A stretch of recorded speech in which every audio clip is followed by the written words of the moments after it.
Hello students, welcome to our online portal. This is our next lecture of the organic chemistry. Last lecture में बच्चे आपने aniline की कुछ reactions की थी, like sulfonation, nitration, Friedel-Crafts alkylation और halogenation. Next बच्चे हमारे पास इसमें टॉपिक आ जाता है descent of series. दो तरह की रिएक्शन होती है, ascent of series और descent of series. ascent of series के अंदर नंबर ऑफ कार्बन इंक्रीज होते हैं, तो डिसेंट ऑफ सीरीज में नंबर ऑफ कार्बन डिक्रीज होती है, इसमें नंबर ऑफ कार्बन कम होते हैं। बच्चे आपके पास बहुत ही लिमिटेड रिएक्शंस हैं जिसमें नंबर ऑफ कार्बन्स कम होते हैं। First one is HBDR reaction. First one is HBDR reaction. इसकी फुल फॉर्म क्या होती है बच्चे? It is Hofmann bromamide degradation, Hofmann bromamide degradation reaction. इसको शॉर्ट में हम क्या बोल देते हैं? HBDR। हॉफमैन बच्चे जहां पे वर्ड आ जाए ना वहां पे अमाइन जरूर यूज होता है। जहां पे भी वर्ड हॉफमैन आ जाए वहां अमाइन वर्ड जरूर यूज होता है। ब्रोमामाइड का यहाँ पे मतलब क्या है बच्चे? ब्रोमामाइड नाम इसलिए दिया गया है क्योंकि इस रिएक्शन में ब्रोमीन भी यूज होगा और अमाइड भी यूज होगा, इसलिए ब्रोमामाइड बोल दिया। डिग्रेडेशन से बच्चे क्या मतलब होता है? कार्बन का कम होना। ठीक है, तो इस रिएक्शन को इस बेसिस पे नाम दिया था। अब आप रिएक्शन देखें बच्चे, इसमें क्या है? रिएक्टेंट इसमें हम यूज करते हैं acid amide CH3CONH2। Acid amide की रिएक्शन की जाती है ब्रोमीन के साथ in presence of basic medium that is KOH। ये दोनों जो है बच्चे, इन दोनों की जगह पे आप एक कंपाउंड भी यूज कर सकते हो दैट इज KOBr, क्योंकि ये दोनों मिलके KOBr बनाते हैं, ऑक्सो एसिड की तरह एक कंपाउंड बनाते हैं। ब्रोमीन और KOH भी लिख सकते हो, ये ज्यादा अच्छा।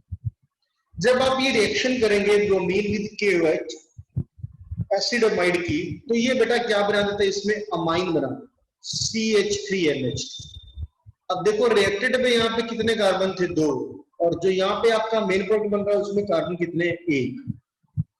ठीक है, तो ये इसके अंदर बेटा कार्बन कम होगा। साइड प्रोडक्ट बच्चे इसके अंदर आपके साथ बन जाएगा लाइक KBr एंड H2। ये साइड प्रोडक्ट आप शो कीजिए नहीं कीजिए कोई फर्क नहीं पड़ता, हमें तो बच्चे इसमें मतलब किससे है? मेन प्रोडक्ट से मतलब है। ये आपका अमाइड था यहाँ पे, और अमाइड से आपने क्या बनाया? अमाइन बना दिया। नाम लिखता हूं, this is acid amide and the product formed is methylamine. So formation of amine from amide with less number of carbon. Amide से अमाइन बन गया और नंबर ऑफ कार्बन भी डिक्रीज हो गए, ये आपने याद रखना है बच्चे। This is HBDR। ठीक है, अमाइड से amine with less number of carbon. Second बेटा इसमें रिएक्शन आ जाएगी आपके पास श्मिट्स रिएक्शन। इसके अंदर बच्चे बैलेंसिंग की तरफ ध्यान मत देना चाहिए आप, क्योंकि इसके अंदर बैलेंसिंग का कोई रोल नहीं है। आप किस रिएक्टेंट को किस प्रोडक्ट में कन्वर्ट कर सकते हो, बस उसकी तरफ ध्यान दीजिए। श्मिट्स रिएक्शन के अंदर देखिए बच्चे क्या होता है? It is the reaction of acetic acid that is CH3COH with N3H। N3H बच्चे यहाँ पे क्या है? N3H is the हाइड्राजाइन। N3H हम किसे बोलते हैं?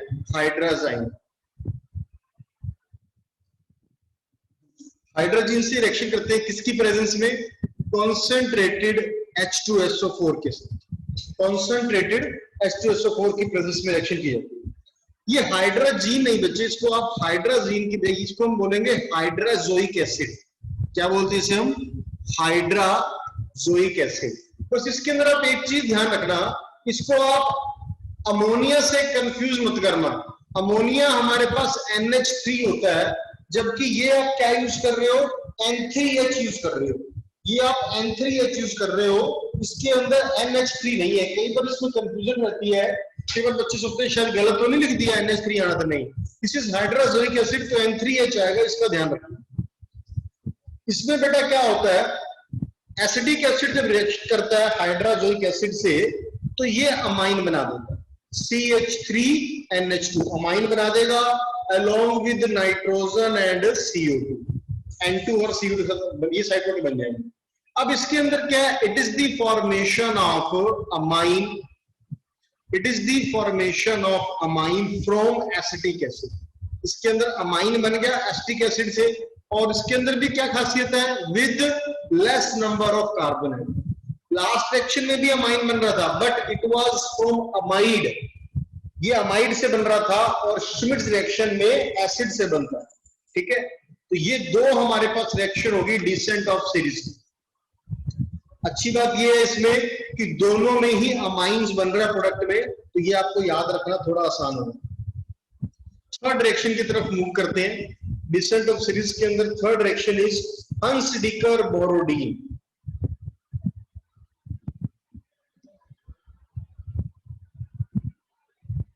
Hunsdiecker Borodin reaction. अब इस रिएक्शन में देखिए बच्चे क्या है, इसमें क्या चीज है, रिएक्टेंट जो यूज होता है दैट इज CH3COOAG, जिसे हम बोल देते हैं सिल्वर एसीटेट। इसका नाम क्या है बच्चे, सिल्वर एसीटेट। इसके अंदर एस्टर ग्रुप के अंदर जैसे होता है COOR, ये वैसे ग्रुप बन गए।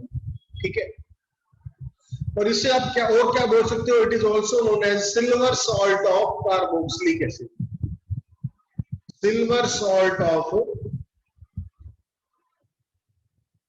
कार्बोक्सिलिक एसिड, ये भी आप इसे बोल सकते हो। अब CH3COAG जो है, इसकी आपने रिएक्शन करनी है किससे, इसकी रिएक्शन होती है ब्रोमीन से in presence of carbon tetrachloride that is CCl4। इसमें क्या प्रोडक्ट बनेगा देखिए,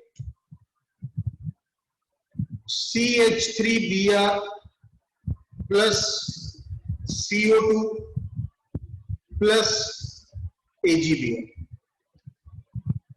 इसमें जो प्रोडक्ट बन रहा है दैट इज मिथाइल ब्रोमाइड। ये इसे आप एल्काइल हैलाइड भी कह सकते हो कॉमन में, दिस इज मिथाइल ब्रोमाइड।